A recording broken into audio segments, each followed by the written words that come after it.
Ақтың командасы бірінші орын алған екен.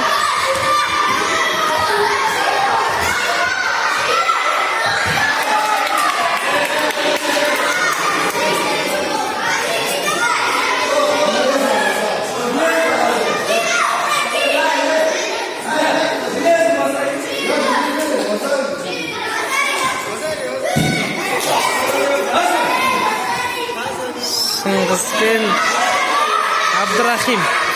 Абдрахим да базар ұпайы.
Шыңғыс пен Абдрахимнің күресі қыза түсуде.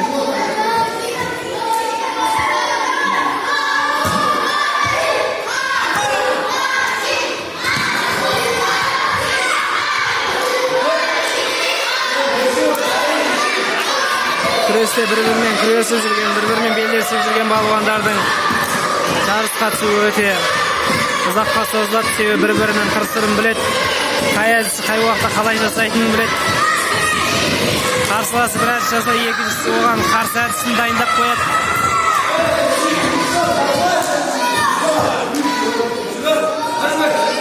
Шыңғыс Шиdo айыбын алды.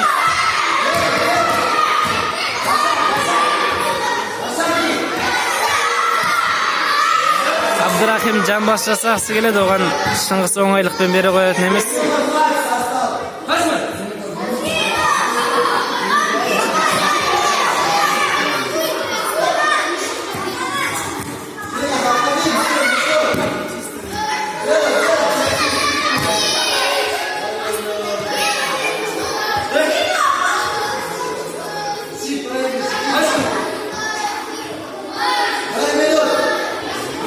Дәл қазіргі жағдайда Шыңғыс жеңіліп жатыр Вазари ұпайымен.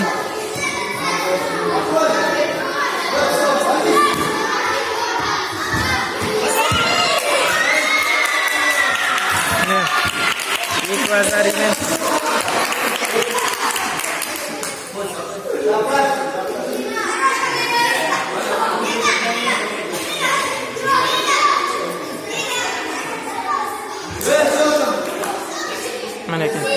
Абдрахим жеңіске жетті.